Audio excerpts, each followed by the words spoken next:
crafty chums, and welcome to my channel. It's Nikki here, and I'm coming at you with another My Colourful Life for October, and it's a choose your free colours this month, but I've really just slapped on 2 colours plus black and white.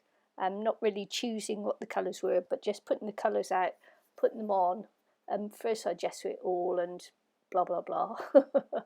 Then I splash some colour on, and because that's not really important to me for this one, because I'm going to be telling you a story. But first of all, I just want to say that My Colourful Life, I do this every month with Anne Williamson and Ilene McInnes, and links to their channel will be below the in the description box below this video. And so check out their videos. I'll leave a link for all that below. And so I just want to tell you a little bit of a story because it's Halloween. And what I'm actually doing is not as important as, maybe what I'm saying. So I just want to talk about this because the topic of ghosts and spirits in Maori culture is often considered a taboo subject, something that you don't talk about. Yet many Maori legends contain mentions of apparitions and paranormal occurrences. It is claimed that long-deceased family members may appear to warn of upcoming danger, such as with the famous Phantom Canoe in 1886 that many reportedly saw on Lake Tarawea. That is believed to have been an omen for the volcanic eruption that occurred in that area 11 days later. Kiko are known in Maori belief as malevolent ghosts that take possession of living people, making them lose their sanity. Taniwha are guardian monsters that reside in bodies of water, such as rivers or lakes, or can appear as sharks, whales, dragons, or even just something as simple as a floating log. Following a death, Maori custom requires that the body of the dead be returned to its whānau, a family, as soon as possible. The whānau is then called onto a marae for a tangihanga, a funeral, to remove sadness and clear the spirits. The ghosts and spirits are called to join those who are already living in the afterlife. It is believed that if certain rituals are not conducted, the whānau of a dead person are likely to face stress and unhappiness, and if the spirits are not satisfied, they may choose to take someone else. Sometimes, when a person was nearing death, beyond hope of further living, a procedure known as tuku wairua was traditionally performed by a tohunga priest, which helped the spirit leave the body so it would not become restless and wander. In modern times, a relative familiar with the procedure may perform the tuku wairua. However, priests or ministers, generally Christian, may still be called to give the dying person a blessing. Many Maori people believe that the spirits of the dead watch over the living. For this reason, Maori families will hold unveiling services and blessings of gravestones of those who have been gone for a year or longer as a way of remembering and paying respects to those who have died. Spirits Bay is believed to be one of the most haunted spots in New Zealand and a famous spot for supernatural beings. It is considered a sacred place in Maori culture because, according to legends, spirits of the dead depart to their ancestral home, Hawaiki, from a pahutakawa tree at the tip of Cape Reinga, underneath. Upon reaching the tree, the spirits travel down a route to the sea below before uniting with their ancestors.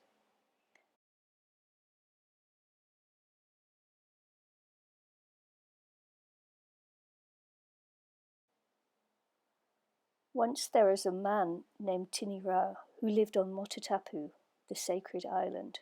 When his son was born, Tinirao was so proud of him that he wanted a famous priest to conduct a dedication ceremony, and so Tinirao sent for Kai. After Kai had dedicated Tinirao's son to the god of war and given him his name, Tinirao asked the priest to take a walk with him along the beach close to his village. As they neared some rocks at the end of the beach, Tinirao began to call, Tutunui, Tutunui. Kai looked about him but could see no one but himself and Tinirao. Then he saw a vast shape appear from under the water. It was as big as an island, and as it raised itself up, a spout of vapour shot up from its head, and water poured off its side like a waterfall. It was a whale. To Kai's astonishment, Tinirao stepped onto one of the rocks and with his knife cut a slice of flesh from the monster. Then the whale turned, rolled its tiny eyes as if in greeting to Tinirao, and disappeared into the sea. Tinirao laughed at Kai's expression. You have just met Tutunui, my pet whale, he said. I use him to go for rides. He is much faster than a canoe. And why did you cut the flesh from him? You will see later.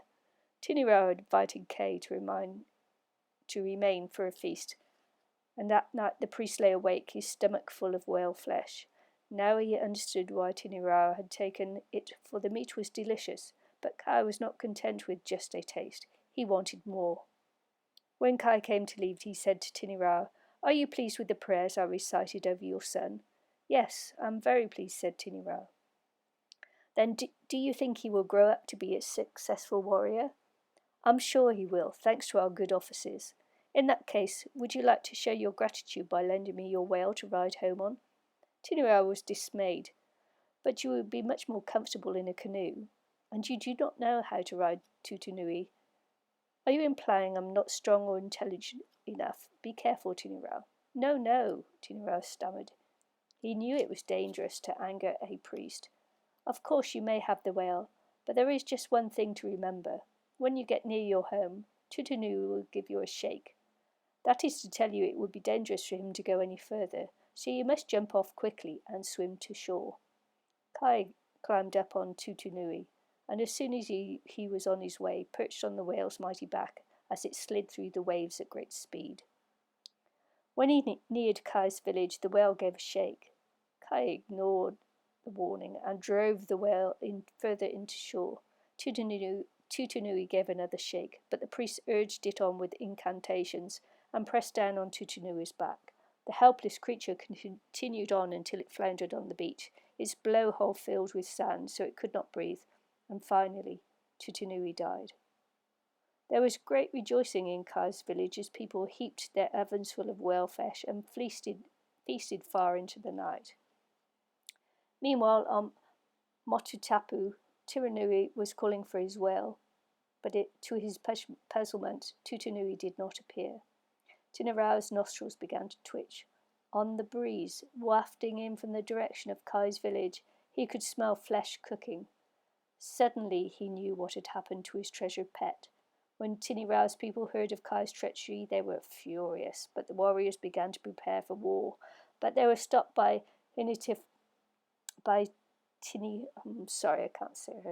Tinirao's wife. Kai has many fighting men, she said softly. Instead, let us, the women, carry out this mission.